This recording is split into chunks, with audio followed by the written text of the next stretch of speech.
right, hello wine drinking people. Today is Thursday, November 11th, and we're winding things up. Usually we don't see suppliers in the month of November and December. We're just too busy in the store selling wine, but hey, we're willing to make exceptions here, man. When a rock star comes into the market like Antoine Billecarte, what am I going to say? No, I'm sorry, we can't see you, Antoine. It's November. We're too busy selling wine to be drinking it.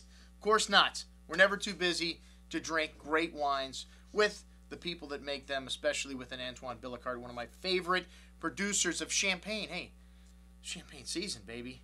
We're getting ready for our big champagne tasting coming up on the 20th of November. We'll have 50 different sparkling wines and champagnes out in the courtyard here, along with some blinis with caviar and some other lovely accoutrements that'll work nicely with the champagnes from Wine Watch Catering. All right, well, what I had to drink yesterday? Hey, Antoine Billecarte was in the store. There's no better way to start your day than with champagne. And we have got a full lineup of Billecarte wines in the store. We only had 4 yesterday, but we have some of the St. Hilaire, their top wine, on order, should be coming in next week.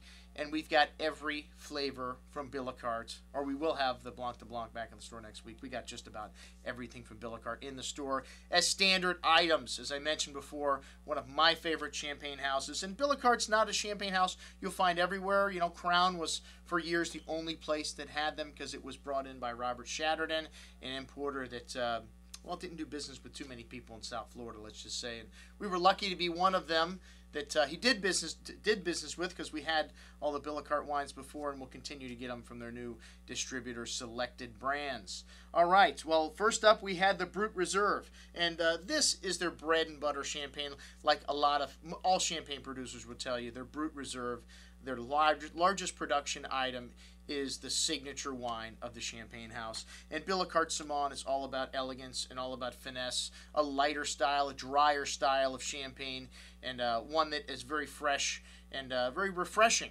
So this one is 65% of their production, and as I mentioned before, it's the brand image. The base wines of this current release, usually it's 3 vintages, 06, 05, and then there's a little bit of 04 also in here. It's hard to tell on Billecarte because they don't list, you know, what batch it's from. So, you know, the next, if you had some old Billecarte, it would obviously be from 05, 04, and a little bit of 03. All right. Well, this wine has got some lovely pear and apple-like fruit with hints of almond, and the Pinot Meunier, very important in this blend, over 50%, which is kind of rare. And then this does not have a lot of acidity to this grape, so you need Chardonnay that adds that acidity, and then Pinot Noir for the structure to build the blend. And a very nice wine, like I said, maybe a little lighter because of the high concentration of Pinot Meunier, but very fresh, a lovely creamy mousse and hints of candied ginger spice on the finish. Excellent. Next up, the Extra Brut, which is a new product. A lot of champagne houses are coming up with these, you know, no dosage champagnes, very, very dry, and a lot of celebrity chefs are asking for these things. It was just launched last year, and this wine has a lovely underlying crisp green apple note to it, some fresh biscuit, really nice. 1 more year on the lees, so that adds a little richness to the wine as well.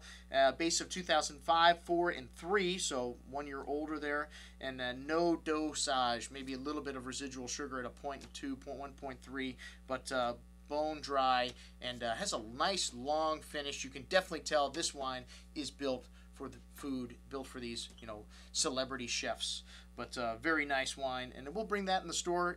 Pretty rare, though. I mean, they listed in their rare column, so I don't know if we'll have that available by the case to you, but definitely by the bottle. And then we had the Nicolas Francois, one of my favorite vintage champagnes, year in and year out, right around $100 a bottle. This is a blend of 60% Pinot Noir and 40% Chardonnay, about 4 grams of residual sugar, as I mentioned before. Billecarte Salmon, definitely on the dry side in terms of the dosage level, 4 grams, very dry, and produced for the first time in 1837. That's when this house was established, and this was one of the first cuvées they began making, named after their founder. Lovely creamy mousse, lively on the tongue with tingly minerality quality on the finish. One of the things you notice about this wine, lovely creaminess, lovely mousse, and a little bit of that almond kind of nutty flavor there also. But this is a really clean and really fresh style of Tête de Cuvée. Next up, the Rosé, which the Billecarte Salmon Rosé actually uses more Chardonnay, more white grapes than red grapes. Kind of unique for a rosé, but has a light raspberry kind of fruit to it, and red plum with notes of fresh flowers, rose petals, candied ginger. I love rosé champagnes. To me, they have a little bit more body and a little bit more structure and more depth also. One of my favorite rosés, the Billecarte Salmon. All right, well, excellent stuff. Billecarte Salmon, well, we had a tasting last night in the store, Napa versus Sonoma Mountain Wines, which kind of turned into more of a Sonoma tasting with a few Napa wines. But this was from the Jackson portfolio of wines, Majestic, Noble, whatever you want to call this company. Jess Jackson owns it, and he is the mastermind behind producing these wines, really one of the three most important vintners in California, shaping kind of the current wine industry there. You had, Robert Mondavi, Ernest Julio Gallo, and then Jess Jackson, who created Kendall Jackson, and one of the most successful brands. It's got a lot of great small production labels now that are sourced from these vineyards that he's developed through the last 30 years in Napa and Sonoma, and some great stuff. And these brands have kind of, changed a little bit over the years as well.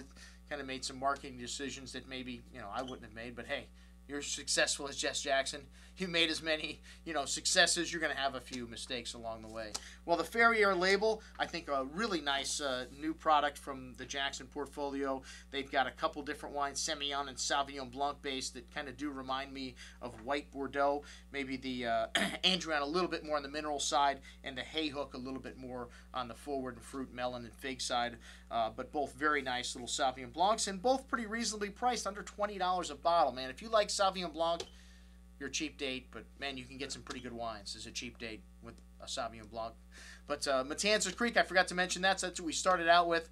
Bill and Sandra MacGyver started this winery, and hey, their first winemaker, Mary Edwards, their second winemaker, Helen Turley, David Ramey. You think there were some great wines made at Matanzas Creek through the years? Some of the best. Some people forget this was the first winery to release a luxury, high-end, $100 Chardonnay with Journey, and then their Merlot Journey. And, I think the kind of fell a little disenchanted in the wine business in their latter years, and the winery, definitely you noticed it. But this Sauvignon Blanc, my top pick for Sauvignon Blanc, the 07. Oops, we sold out of it. I'm sorry, I don't need to say anything more about that. The 08 is in, maybe not quite as good. We'll have the 09 shortly, which Jennifer Parker, our host, assured me was more along the lines of this 2007. And she was quite informative on these wines, knew quite a bit.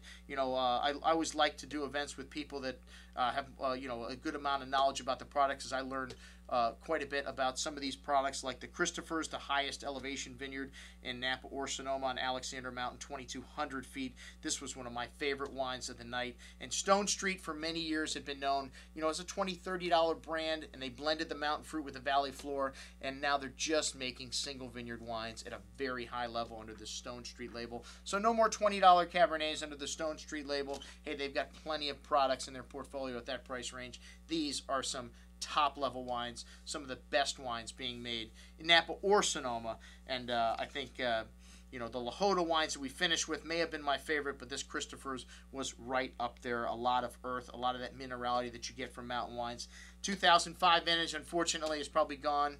We had the 2006 vintage listed on our sheet, and the bottling line at some of these large distributors, unfortunately, is usually a vintage behind. So if you guys like this 05, we're checking to see if there's any available, because I love that. I would like to have some for the store, but chances are it's going to turn up 2006. Well, hey, the 2006 Anaconda was really nice also. I mean, just a shade or a couple shades behind this this Stonestreet wine. Maybe not quite as earthy and minerally, a little more milk chocolate, red currant, and some lovely toasty oak showing on the nose, but still pretty big wine, pretty chunky, and a lot of depth and complexity there as well. The Farrier Press House, man, this one was much better with food.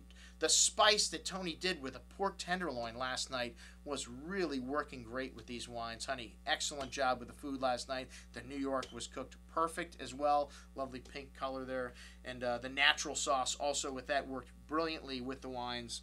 But this press house showed a really nice little crowd pleaser. Definitely more forward than the other wines. Kind of hard to drink it after these two big powerhouses. And then the Stonestreet Legacy. Wow, this is a wine usually that needs a couple of years to come around. This 05 showed really well last night. Still very big, lots of dark cherry and cassis berry fruit, liqueur-like, but polished, and some lovely black pepper spice and dark chocolate and earthy notes showing on the finish there. Really nice bottle of Legacy.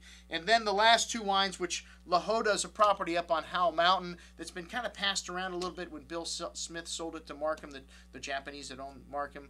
They took it over, and I don't know that they made any great wines there. They made some good wines, but they kind of changed the direction, and now Jess Jackson bought it and brought it back to where it was. Very limited production wines. Hey, Helen Turley used to make these wines when Smith owned it, and some phenomenal wines coming from La Joda in the 80s and 90s, and they're back at it. This 2007 Howell Mountain was just phenomenal. Just a few shades lower in concentration from the Heritage, which those of you that follow this wine, it used to be called Anniversary.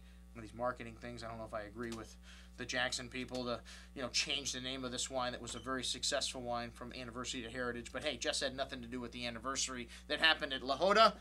He said, we're going to call this wine Heritage, damn it, and it is killer. One of the best wines I have had from the 2007 vintage. And that's what I had to drink last night. I'm your host, Andrew Lampasone, signing off for the Wine Watch, saying remember, always drink the good stuff first.